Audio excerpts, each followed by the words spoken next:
Malalagin ka sa iyong nakikita pagkat walang kasiganda. Katulad nang ito'y marating ko, para bang ako'y natawa.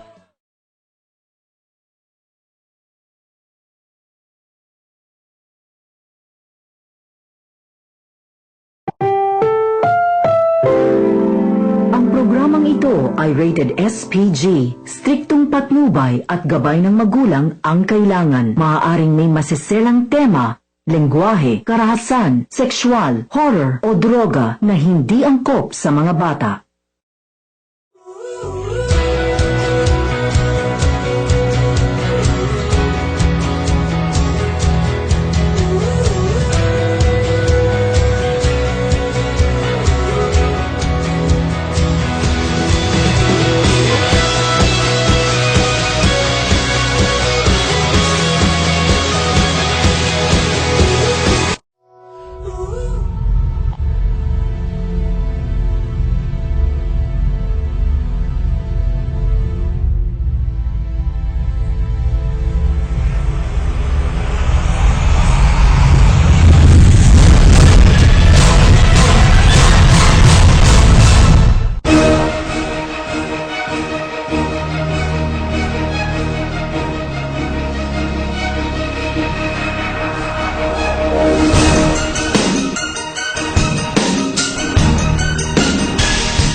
Welcome sa Serbisyo Balita Live Online ng Monday edition. Ayan, at ito ang inyong lingkod, RJ Salgado. At ito naman po inyong lingkod na sila Arnie Del Babarero na bumabati po sa inyo ng isang maulan at malamig na araw po sa inyong lahat, nating viewers at listeners ng Serbisyo Balita Live Online.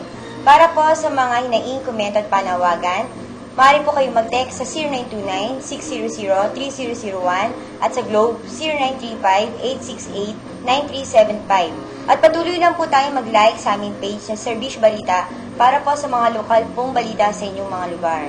Ayan, at siyempre, ang bagyong Egay ay mukhang nasa parting Region 2 at pataas. So, anyway. Ayun, siyempre isinilalim na sa storm.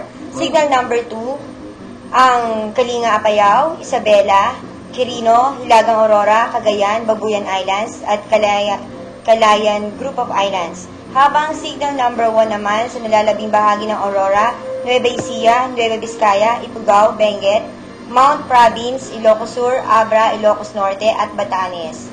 At syempre, yeah, so, nananatiling mabagal si ang paggalaw at pagkilos ni Egay. At mukhang sa tinatakbo ng ni Egay, hindi governor, ang tinatakbo ng bagyong Egay ay hindi si Kuya Egay yan, mukhang papataas. So, dito naman sa ating sa Region 4, medyo, although maulan. Siyempre, masusi ding binabantayan yan, di ba? Kasi kahit sabihin na natin wala tayong storm signal sa ating lalawigan, ay yung pagbuhos ng ulan ng ating binabantayan. At maya-maya ay makakapanayam natin ng action man.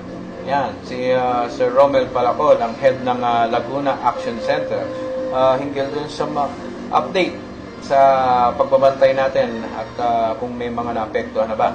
At syempre pagkatapos sa Laguna update, yung mga reporters naman natin sa iba't ibang province, magre-report din ng updates. Okay, so nasa linya na natin si Sir Romel Palacol ng Laguna Action Center. Sir, isang magandang hapon at maulan na hapon, sir. Magandang hapon po sa inyo at sa inyong mga tagapakinig po. Okay, sir. Sir, so far wala naman tayo, hindi naman tayo under ng mga any storm signals, pero nakakaranas tayo ng malakas na pagbuhos ng ulan. So, sa inyong pagmamonitor po at paghahanda, ano po ang action ngayon ng ating Laguna Action Center, sir? Opo, tama po kayo. Wala po tayong hindi po under ng mga signal, typhoon signal ng lalawigan ng Laguna. Kaya lang po ay tayo po ay nakatamaan ng ating habagat. Kaya may atas po ang ating gobernador na mag-alert po kami ng 24/7 po ngayong gabi ito.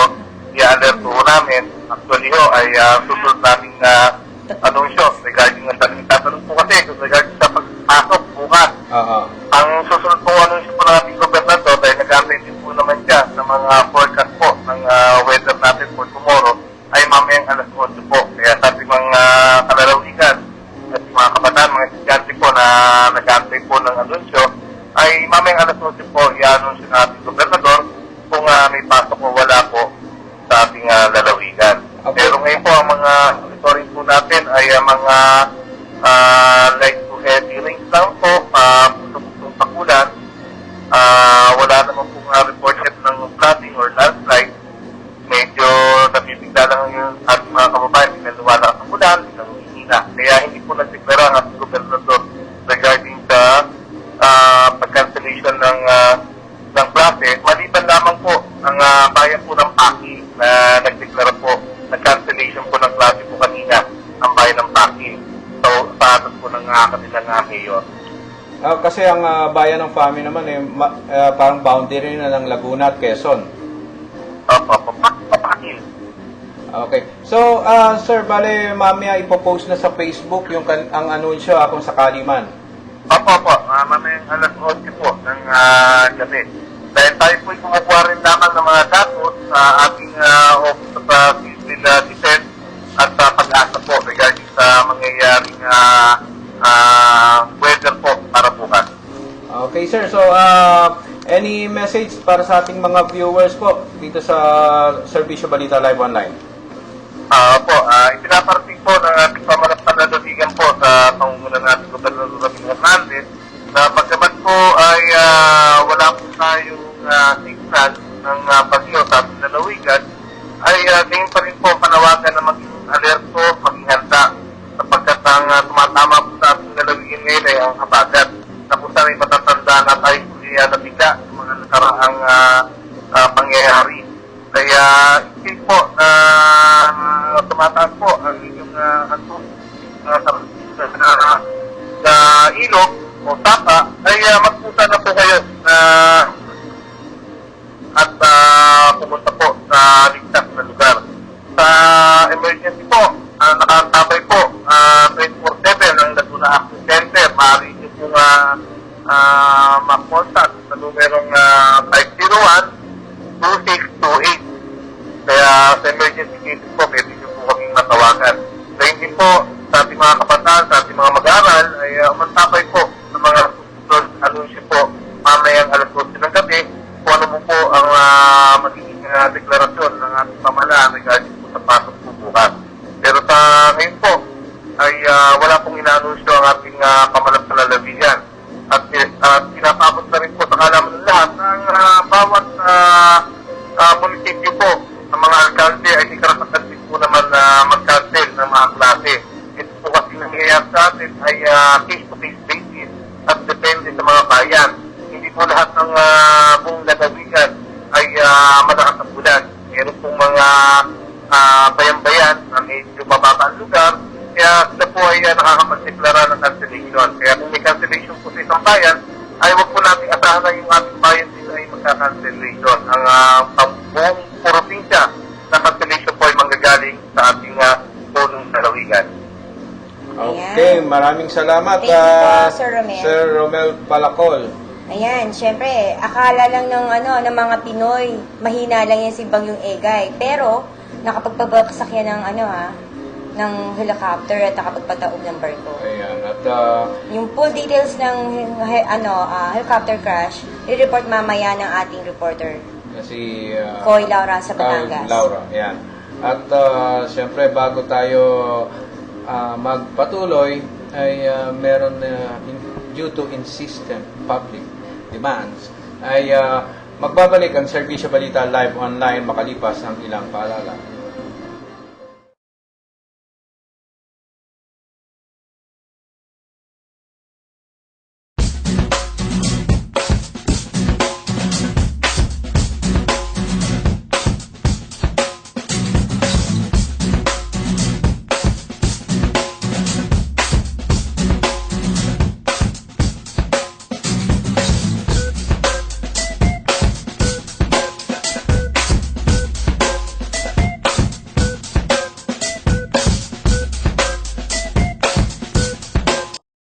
I long to return to the days of the songs my mother taught me. They sing of a simpler life. They sing of a healthier life. Stroke by stroke, we create our future.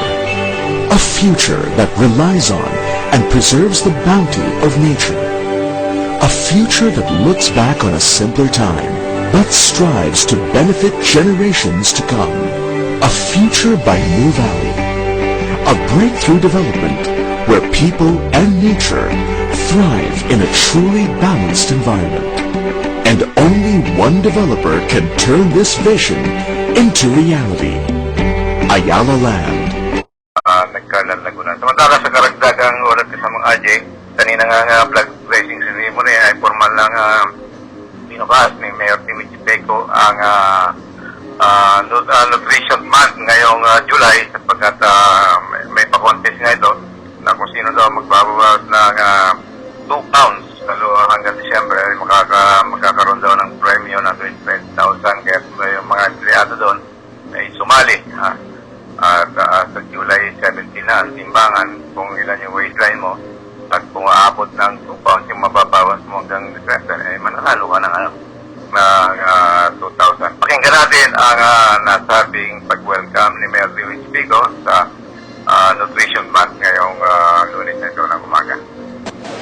Alam niyo po, sa halos 2 taon tayo na nakulang, kasama po natin ang ating Vice Mayor at ating mga konsihan.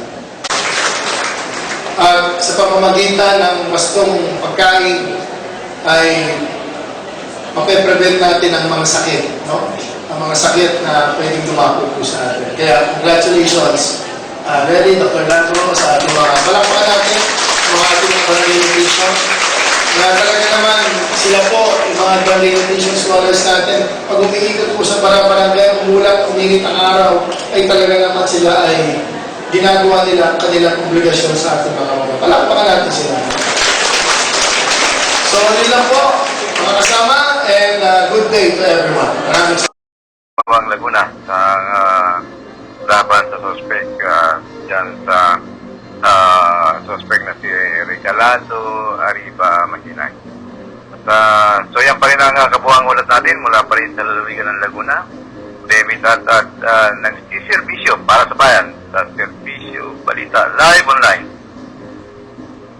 Okay, maraming salamat kasamang Levi Tatad. Ayan, at Nutrition Month na nga pala ngayon at nakikisa siyempre ang lungsod ng Calamba sa pangunguna siyempre ni Mayor Timmy Chipeco. Ayan, at maya-maya lang ay meron tayong tatanggaping pag-uulat. Ayan. At Kasama rin siyempre kanina din siya. si Vice Mayor Mayor Rosisan at si Rosisan. Konsehala Ruth Marian Ayan. At na sana wag magkalaban. okay. Meron tayong tatanggaping ulat mula sa labas ng ating himpilan.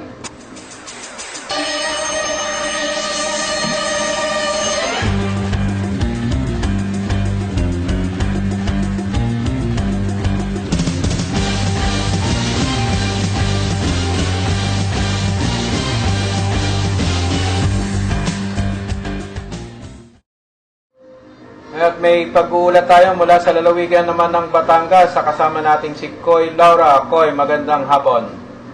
Yes, katama nga di. Patay ang piloto at isang pasahero ng isang private helicopter matapos itong bumagsak sa barangay Pinagkaisang, Cuenca, Batangas.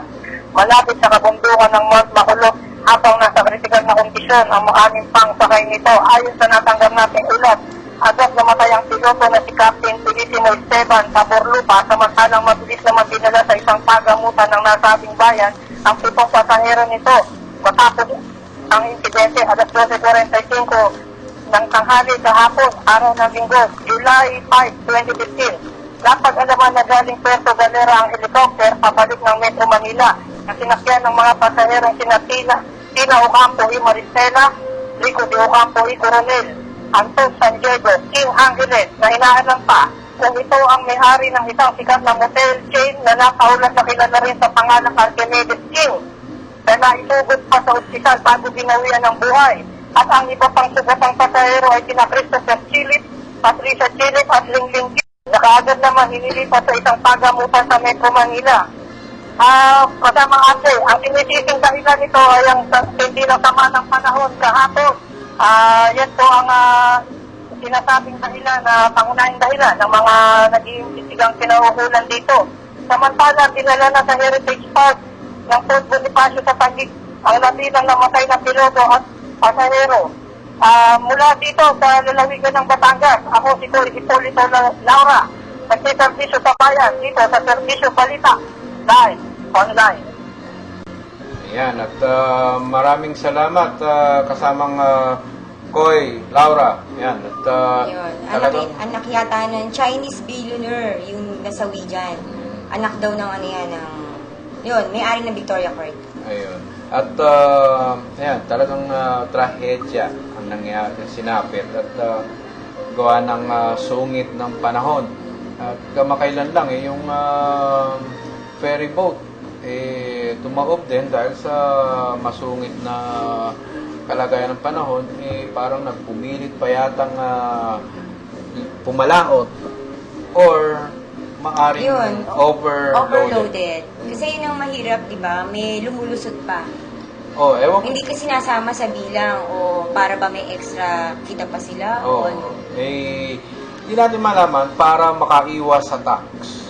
Yan, siyempre, parang, ano yan parang STL bukis yan Yung STL, ini-ingreso, siyempre, yung binukis, hindi na siyempre nasasama yan sa bilang. So, ganun din sa mga ferry boat, sa mga barko, bilang yung ticket. So, kung ilan lang yung ticket na napalabas, yun lang ang itatax. So, para makabawi ng konti at kumita ng konti ang mga kumpanyang yan, nagpapa-overload. So, yun ang mga hindi nabibigyan ng ticket. Ang masama lang dyan, at ang masaklap dyan, yung mga hindi nabibigyan ng ticket ay ang mga taong hindi napapatala. So, kapag ganyan nagkaroon ng trahedya, ang daming mga naghihinagpis na mga kamag-anak na hindi nila matagpuan ang pangalan ng kanilang mga Mahigit, nawala. 61 yung mga patay na. Nasawi. So, di ba sana kung lahat ng nasawi nasa talaan, at least may mga makukuhang compensations. Kumbaga, ika nga, may babayaran. Babayaran yung may-ari, Oo, di ba? may babayaran ng magbabayad yung may-ari. Oo. Doon Yung sa mga mga wala, pamilya. syempre illegal yung pagsakay Oo, nila kaya doon. hindi hindi makakapag-claim ang mga siyempre mga naulila. So yan ang nakakalungkot na bahagi. Yan yung yung MB Nirvana. Ayan. At sa mga payo lang naman, payo sa mga may-ari ng mga ferry boat, sa mga sana naman umiwas na tayo sa mga ganyang pagpapatama o pagpalaki ng kita. Pag nagkaroon ng kapahamakan o trahedya, kaya nyo bang makatulog na mahimbing At sa saka, mga taong hindi pag nyo alam ng may bagyo, huwag nang tumuloy, di Kaya ba? nga. Anong ginagawa ng ating Coast Guard dyan? Ewan. At meron tayong tatanggaping pag-uulat mula sa labas ng ating himpilan.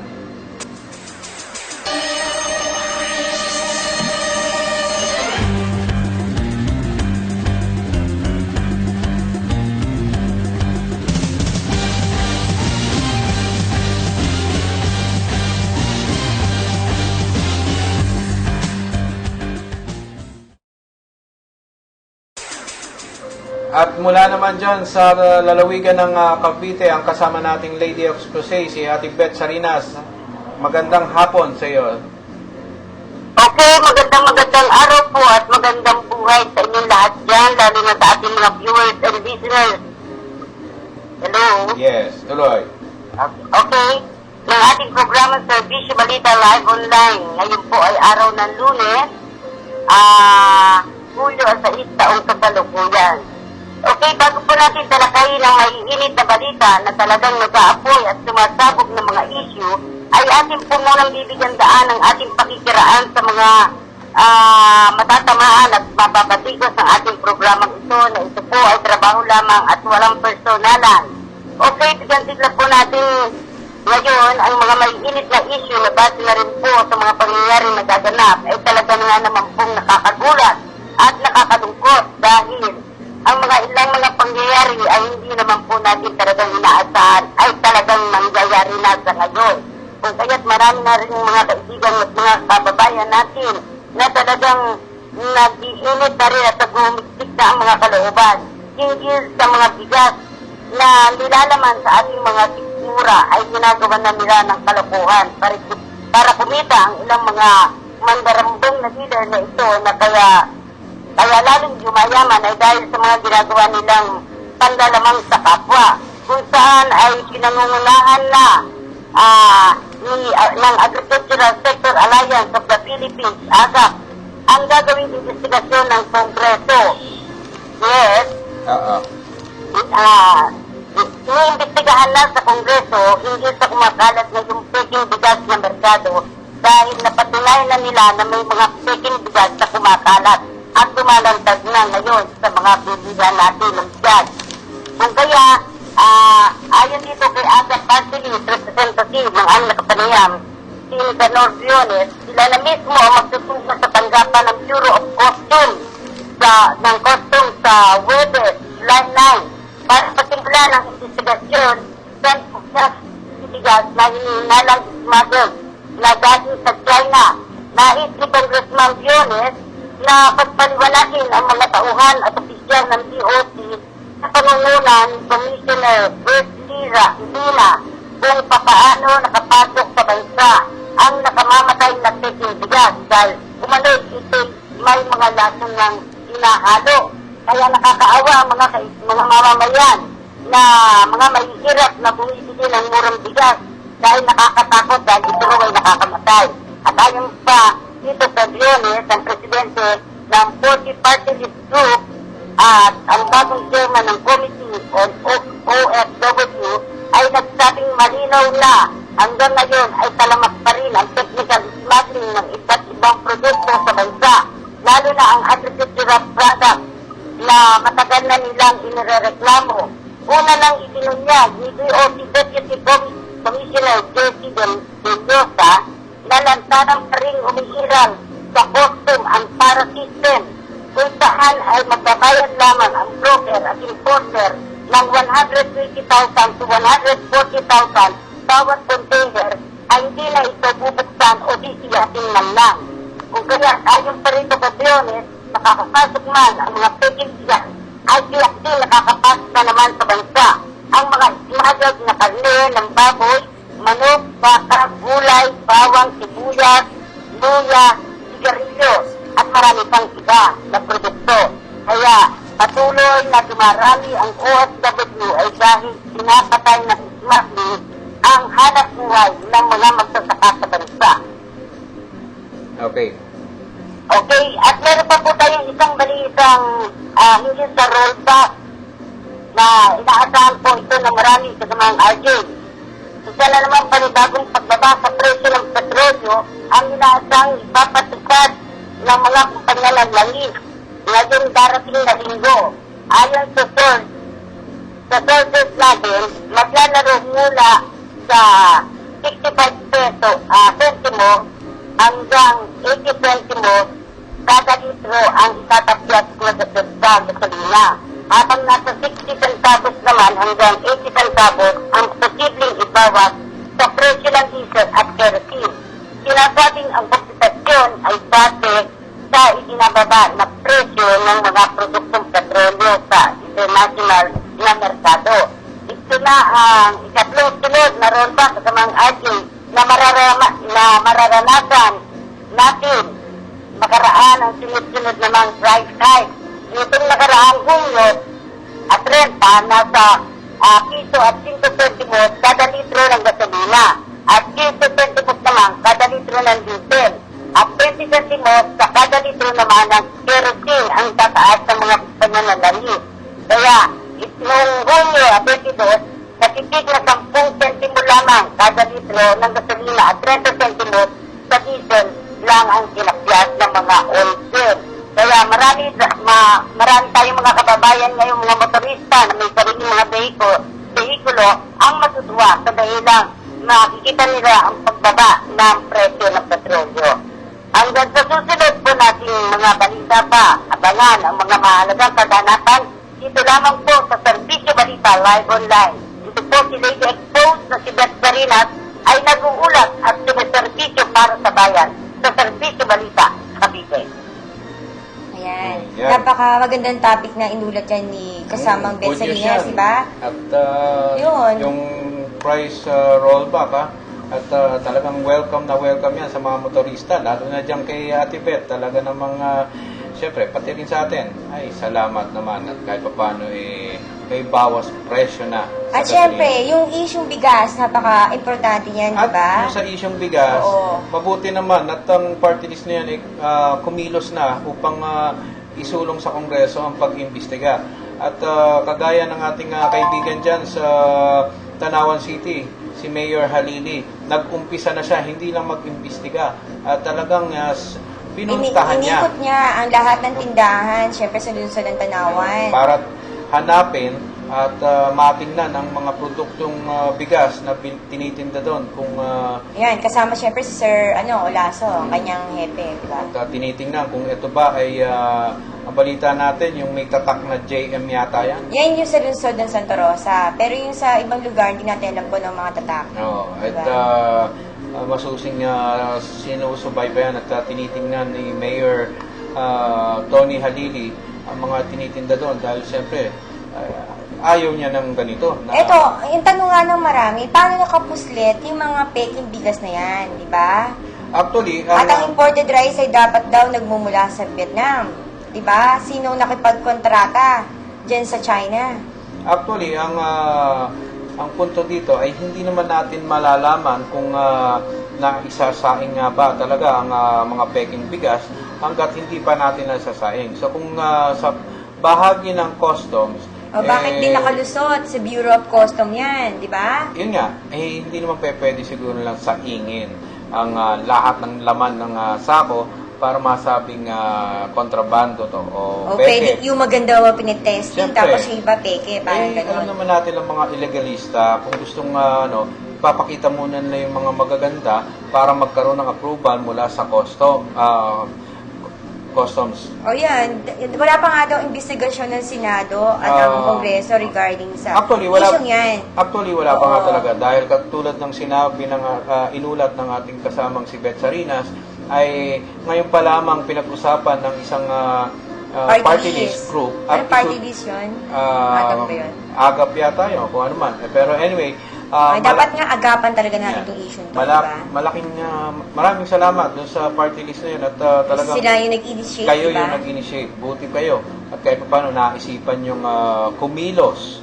At hindi katulad ng ibang mga ang tanong nga, nangyari yan sa lungsod ng Tanawan City. Anong ginagawa nung congressman dyan? Ang alam ko yung congressman yata dyan, si Congressman Colyantes. Sana makapanayam natin si si Sir Bert Lina. Taga Laguna naman siya, di ba? Hindi siya taga Laguna. Taga Nueva Ecija. Nueva Ecija pa Yung siya. mga Siyempre lina. siya yung pinaka-head ng custom, di ba? Siya ang pinuno ng customs ngayon. So, syempre, pananagutan niya to. Ayun, may nag-text dito. Parang parang nangangamoy pang yan pang pondo lang daw. Pampondo sa mga politiko Oo, ng para tatakbo. sa 2016 So, daw. kung sino man ang popondohan at kausap nitong mga traders na to, ay makakonsensya naman kayo. Ibig yun, maisulong nyo lang ang inyong kandidatura, lalasunin nyo Oo, ang inyong mga constituents. Lalasunin nila yung boboto sa kanila. Aba, paano yung boboto sa inyo kung madamay? Di naubusan kayo ng mga boboto. At maibalik nga natin, mabuti pa nga si Mayor Tony Halili, talagang action man din yan. Pinuntahan niyo yung mga tindahan sa palengke upang alamin kung sino nagtitinda ng mga ganyang peking. Oy, sa lungsod ng Kalamba ha, meron na din daw, kaya dapat ikutin din yan. Total, pinaumpisan na dyan ang National Nutrition Month. Panawagan natin kay Mayor Timmy Chipeco at baka hindi pa nakakarating sa kanyang kaalaman, may mga napasukan na rin yata tayo ng peking bigas dyan. Ang punto lang natin dito, anong ginagawa naman ni Congressman Collantes dyan sa kanyang distrito? Nung isang linggo pa yan napabalita, bakit hindi ikaw nag-initiate ng pag-iimbestiga? Diba? Mabuti pa yung party list na yon at talagang nagkaroon ng initiative. Talagang inagapan. Congressman Collantes, baka naman patulog-tulog. Ayan. At ituloy mo na lang pagtulog mo habang tanggapin natin ang habang pag-uulat. nalalaso ng constituents. Habang tatanggapin natin yung ulat mula sa labas ng himpilan.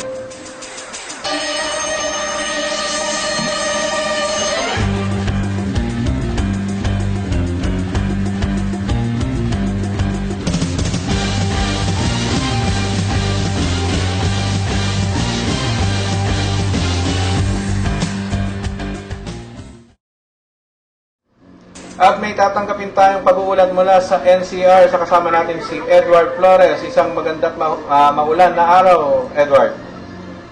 Patay ang dalawang holdata na sangko sa siyere ng holdata sa Antipolo na kilalang si Juan Paquilan Jr. alias Bondoca, 35 anyos at Jonathan Llano sa Puerto, 32 anyos, mamang membro ng Vincent Manzanas Group at kapwa nakatira sa Sitio Roan 5, Barangay Pampugan, Antipolo Rizal, nagsagawa ng Operation Lampasif ang tawa ni Antipolo PNP, PCP Commander Chief Inspector Ariston Tugwe, nang mamataan ng dalawa na nag-aantay na mabibigyan alas 8 ng umaga. Pinagputukan ng dalawang sospek ang mga otoridad na nauwi sa palitan ng mundo kung saan bumulagta ang dalawang sospek nakuha sa lugar ng Pwedena hanggang kalibre 45 at kalibre 38. Siya nga pala binabati yung aking bayaw na nagpapakos sa Nasar, Saudi Arabia at na nakikinig at manunood sa aming programa na si Alex Alicante at ang kanyang mga kasama ng Almo Nageta Gold Store mula rito sa Antipolo. Ito si Edward Flores, sumisensisyo sa bayan, dito lang sa Servisyo Balita, live online. Okay, maraming salamat Edward. At ayan, at dun sa kanyang bayaw na nasa Saudi Arabia, maraming salamat po sa inyong patuloy na pagsubaybay sa ating programa. At sa lahat ng ating mga kababayan dyan sa Saudi Arabia, isang magandang araw po sa inyo. At sana po, sa pamamagitan po ng programang Servisyo Balita Live Online, ay makapanayam namin o makabati man lang kayo sa aming sa inyong mga kamag-anak dito.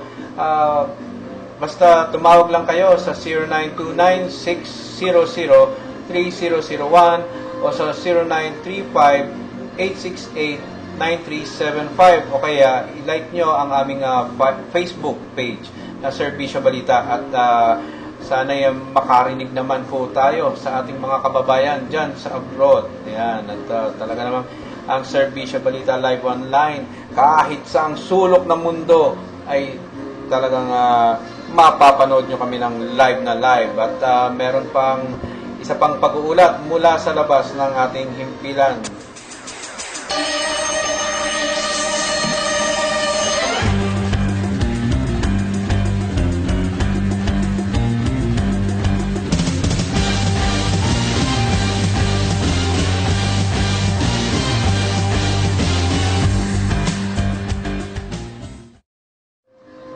At may pag-uulat tayo muli mula sa lalawigan ng Cavite sa kasama nating si Adan Gabato. Adan, magandang hapon. Receiving masibak sa kanyang pwesto si Bureau of Immigration Commissioner Chief Sigfred Mison kapag napatulayan ang pagbiyahe nito ng bansang Piding at Guam ay hindi pang opisyal o ito ay pang personal lamang. Dapat simula ng buwan ng Abril 2 hanggang Abril 5, taong kasalukuyan ay umalis ng bansa itong si Commissioner Mison. at sa loob ng 3 araw na pagitan ay bumalik na ito sa Pilipinas. Ayon kay Atty. Faisal Husi, Presidente ng Bukulod ng Department of Justice ng DOJ, ay paimbestigahan ang biyahe nitong si Commissioner Dizon nang walang kasamang ibang opisyal na itinerary kung saan bumiyahe ito ng ibang bansa sa tanging nag-iisa lamang. Umano'y may kaugnayan ba ito sa suulan hinggil sa kinasasangkutang kaso ni Wang Hu at sa misteryosong pagpapalaya kay Pugaw Beng nang ito ay makalaya mula sa detention cell ng Bureau of Immigration itong nakaraan lamang sa linggo. Bago naman bumiyahe papuntang Beijing at Guam itong naturang komisyoner. Ayon pa dito, kay Atty. Husin kasabay na bumiyahe ditong sumisyon ang isang babae alias Valerie Concepcion sa sinakyang eroplano patungong ibang bansa pabalik ng Maynila na nabanggit na petsa ang Abril 2 hanggang Abril 5, 2015. Kasabay dito, di umano'y dapat ipaliwanag ni Luzon kung ano ang dahilan ng kanyang pagbiyahe sa abroad batay sa kanyang slogan Good Guys and Bad Guys out sa loob ng ahensya ng Bureau of Immigration alinsunod sa kanyang mga alituntunin. Napagalaman naman dito sa chief ng Intel ng Bureau of Immigration na gagawa sila ng apela laban kay Commissioner Dizon upang hilingin kay Pangulong Pinoy na ito sipagin sa kanyang pwesto sa Bureau of Immigration. Mula dito sa kahabaan ng Emilio Aguinaldo Highway, SM Bacoor City, Cavite, ito si Adan Dabato. Patuloy na sa may servisyo sa bayan, dito lamang sa Servisyo Balita Live Online, Worldwide Reporting. Ayan, sa kasama natin si Adam Gabato. Ayan, maraming salamat at talaga ng mga mukhang may kanya-kanyang style ng ano yan, extra. Paganda na paganda yung report ni Kuya Adan. At yan, kunan muna natin ng pag-uulat. Ayan, mula sa labas ng pilan pa rin ang dyan sa ating kasama.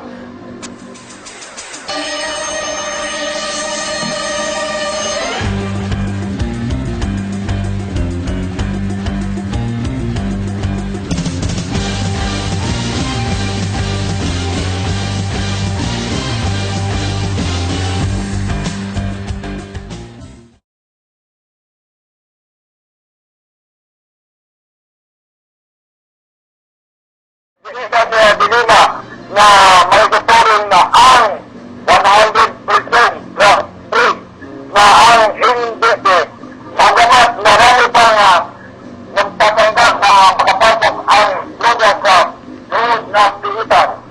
Sa kabila sa pagkakaroon sila dahil sa maestres na ang pagkakaroon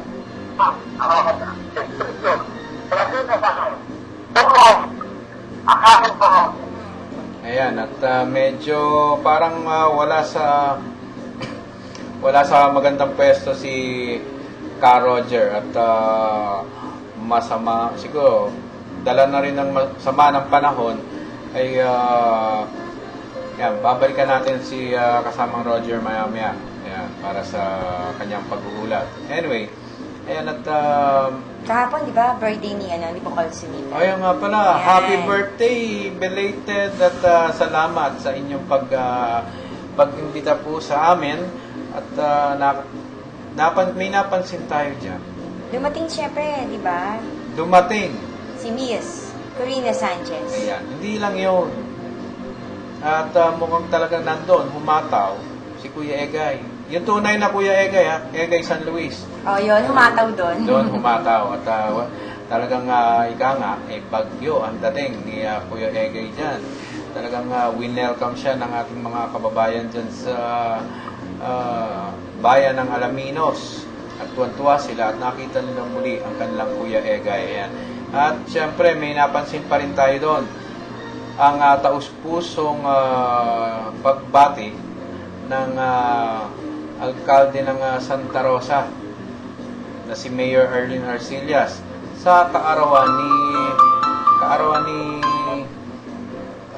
Bukal Suniga at ayan, talagang kahit hanggang Alaminos umaabot ang pagbati ni Mayor Erlene at ni Kuya Arnold Arcillas ayan, sa okasyon na yon at maraming mga kilalang mga politiko nandun si Mayor Bypaps Meron tayong tatanggaping pag-uulat mula sa labas ng ating himpilan.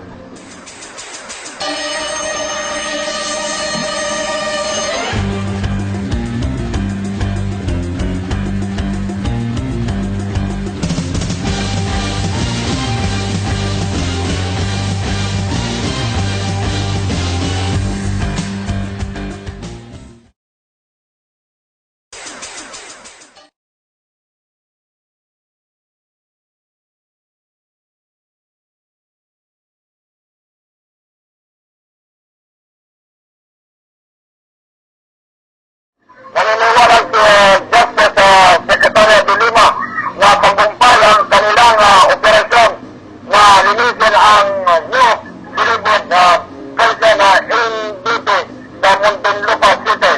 Binitan ni de Lima na may tuturing ang 100% na drug free na ang NDP. Bagamat marami pang nagtatangga na makapasok ang droga sa loob ng pihitan. Sa kabila ng pagtatangga na bigay naman sila dahil sa mahigpit na pagbabantay at extension. Malaki na tulong daw ang pagbawas ng mga putol at pagdadala ng pinagduraan binibit na 19 na kusbiyan ng India para sa kaugnay magpagpagpo ang kanilang operasyon ng illegal na droga. Dahil na inaayos na naman umano ang sistema of na malinis ang pingitan balas na nilang ibalik sa NDP ang naging siyang nabilitid na nalagasan na ng isa matapos mamatay dahil sa sakit na cancer. Mula dito sa Muntinlupa City, ito si Roger Ramirez, patol na sumiservisyo sa bayan. Dito naman sa Servisyo Balita, live online, worldwide, nagbabalita. Ayan. At maraming salamat, Carl Roger. At talaga namang siguro ay dala na ng Lakas ng ulan doon lakas sa ng kanyang ulan, lugar, kaya kaya medyo static ang static dating. ang Pero anyway, ay ayan, may tatanggapin tayong ulat ulit mula sa labas.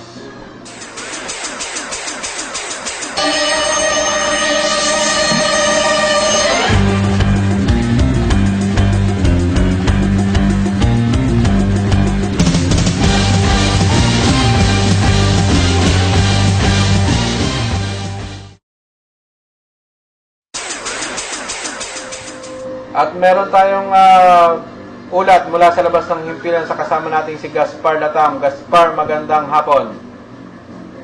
Hindi rin sana paguting Mayor Rubin na luparit ng lungsod ng Paranaque ang malakas na lantaran sa buwang flood Sirimo tuwing Lunes na kung saan nagbibigay nila tungkol sa mga kumpisan ng bawat departamento at mga gagawin pa sa lungsod. Dahil sa pagbibigay ng recognition at papurit mga employer na higit na gumagawa ng kanilang trabaho. Kanila lamang ginawaran ang pagkakilala mga patuloyan sa pagsasahol nito sa most wanted criminal kamakailan lamang. Pagkamat lalo ng flood Sirimo, ito sinagawa mismo sa loob ng sitio. Pagganap na alas 8 ng umaga na dinaluhan naman ang mga empleyado nito sa panguna ng buting Mayor Rubin Olivares, Congressman Eric Olivares, mga empleyado at mga pinuno ng kanilang departamento na sina Andrea Anterios, Public Information Officer Bendy Minolo, Legal Counsel Atty. Frias at iba pang mga panauhin na ng Yogo. Sino nilalamig naman ang tulog ng mga konsyales ng Luzon Nacional ng Moreno, Raquel Cabron, Eric Baez, Juan Villas, Kung Enchong, Jason Reed, Russell na pagdating ni sina Pension Jackie Bustamante, Wow Sobo, Christy Asis, Ryan na pinasa, sabay-sabay na absent sa nabanggit na flood ceremony. Maganda naman ang ginalisa ng Buting Mayor Edwin Olivares ang pagkakaroon ng subang pinatawag na BKR o ito yung mga pangtanggal sa mga paradong kanalasyan na sa salating ginagmumula ng matinding baha na dito sa lungsod. Ayon sa Buting Mayor Edwin Olivares, mga bagay ang nasabing equipment lalo na sa panahon ng tagbulan na kung saan hindi maiwasan ang pagkabara ng mga kanal dahil mga dami ng mga pasukan na umaagos dito. Pero sa magitan ng nasabing equipment, iyak maraming ganang hindi na uubra. Sa hindi inaasahan na masaan ang inyong lingkod ang dating congressman na tumakbo bilang gobernador ng lalawigan ng Laguna na si Gigay Taloy na dimala sa tanggapan ng Buting Mayor Edwin Olivares ng lungsod ng Paranaque kaninang alas 10 ng umaga lahat. Pag inainit naman ang pagtanggap ng Buting Mayor Edwin Olivares sa nabanggit na panahon. umaga hanggang sa kasalugan at salukuyan. Samantala, suspendin ang klase ng elementary at high school dito sa lungsod ng Paranaque mula sa privado at pampublikong paralan sa May ng walang kukmot na ulan mula pa kaninang umaga. Mula dito sa lungsod ng Paranaque, Dr. Lauram nagsiservisyo sa bayan dito lamang sa Servisyo Balita Live Online. Okay, maraming salamat sa iyong update dyan sa lungsod ng Paranaque. At mukhang nagsuspindi ng klase dyan dahil sa matinding buhos ng ulan. Ayan. At mabalik tayo sa nasabing birthday celebration ni Bukal Boy Zuniga. Talagang hindi siya nagpatalo, hindi siya nagpadaig sa kay Bagyong Egay. Kahit nandun ang bilang panauhing pandangal naman, si Kuya Egay. Ayan, at syempre, dumating naman dyan si Corina Sanchez upang mamahagi ng mga tsinelas para sa mga bata. Bigas at pabango. Ayan, at balita na natin, namigay nga ng pabango dyan. May pabango yun, nakalagay doon, sayang hindi tayo nabigyan Mar loves Corina. Yan. Ay talaga naman loves ng Alice Secretary ng Interior and Local Government. Ayan. At, Ayan, syempre, andun din si yung mga ABC at mga konsihal. Syempre, yung mga kapitan, mga ABC ng iba't ibang bayan at lungsod ng lalawigan ng Laguna. Ayan, upang makiisa sa pag-celebrate ng birthday ni ABC President Lorenzo Boy Zuniga. Ayan, muli, isang happy birthday sa iyo. Happy birthday po. Ayan. Ayan. Samantala, sa lungsod naman ng Kabuyaw kanina. Kanina naman ay hindi inalintana ang baka siguro tumila at nagkaroon ng unveiling ng yung statue ni Dr. Jose Rizal. Dr.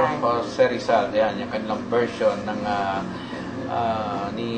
ng ating pambansang bayani na nandun si yung tita mo. Opo, Si DLG. DLG Director ng Kabuyaw na si Melody Barairo. Yan, At magandang syempre, hapon. magkakatabi rin niya syempre si Mayor Jun Jimenez, di ba? Tsaka At si Colonel Colonel Bayan. yan. Yung bagong talagang hepe dyan. At yung nandyan yata yung Fire Chief at yung Bago yung BJMP. Fire Chief kaya medyo hindi pa natin kilala yan. Ayan. At wala yata yan. Hindi nga pala kasama ang ang provincial officer ng CIDG. Iba nga pala. Hindi, yan. baka nandiyan din kasi hindi pa tayo nakakapag, si kay Major Kim. Yeah, Kim No. Kim, no? Yeah. Yan. Antayin mo kami dyan, Major. Ayan, baka naman hindi naman siguro siya kamag-anak ni Imbisi Guzman. Sana kasing nagbait din siya ni Police Chief Inspector Army Aguya. Aba, lahat naman ng At syempre, si Sir Castil din, mabait din. At syempre, si Colonel Dantes, na naging PO na napakabait din. Lahat naman ang napapunta sa CIDJ maayos, kausap at mabait. Yan, katulad na lang ng example na naging happy na ngayon, si Colonel Bong Alinio ng lungsod ng Binyan. Ayan, hindi nagkamali ang butihing mayor ng Binyan na mabigyan siya ng pagkakataon maging full-fledged na chief of police ng lungsod ng Binyan. Yan, mukhang may pahabol na report tayo. Yan, press na press yan. At ayan, meron tayong pag-uulat muli mula sa labas ng ating himpilan.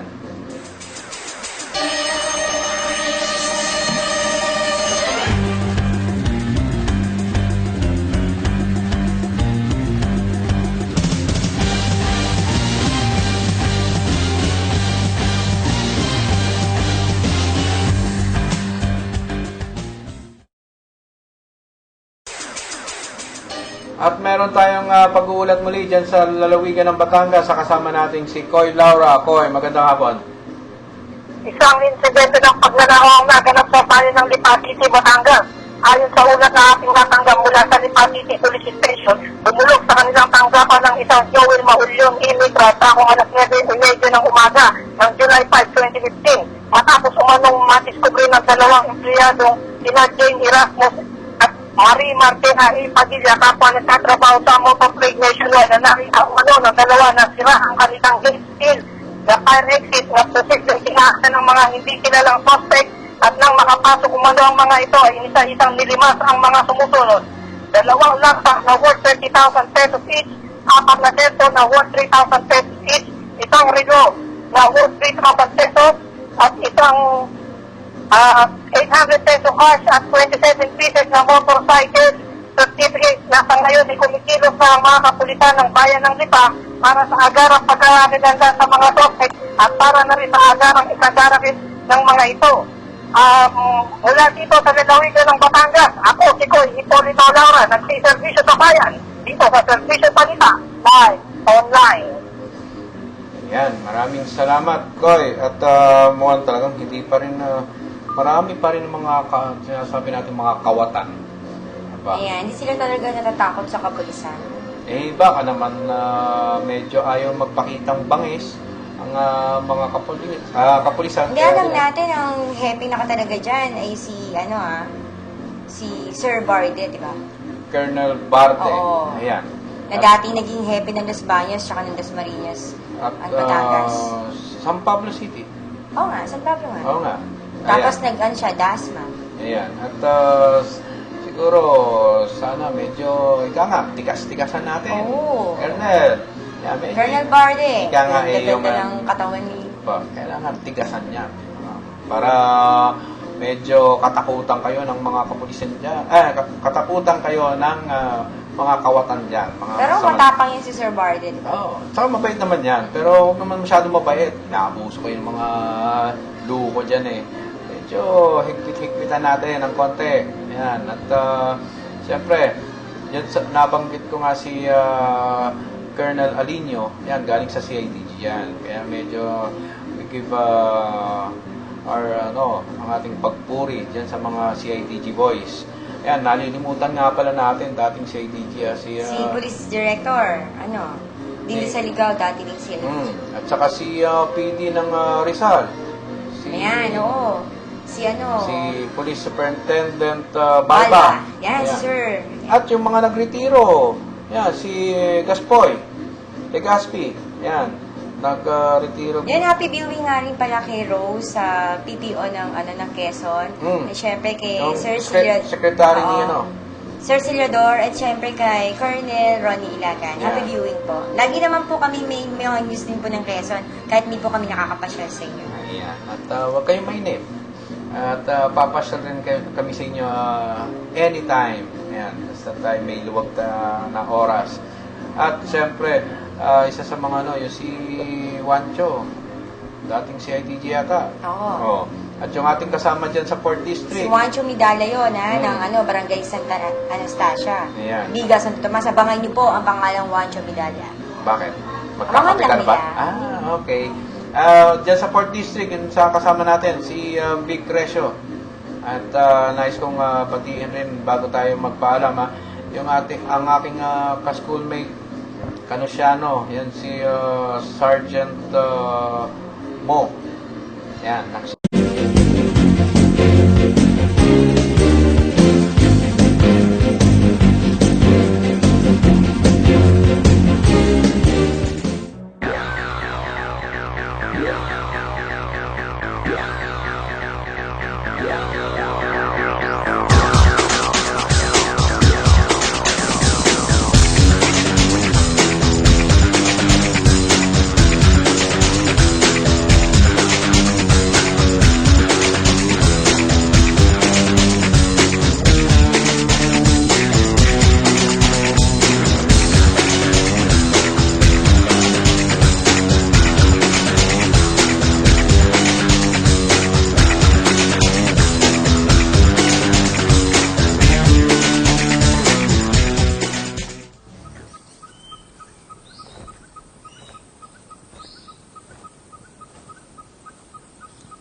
Malalagyan ka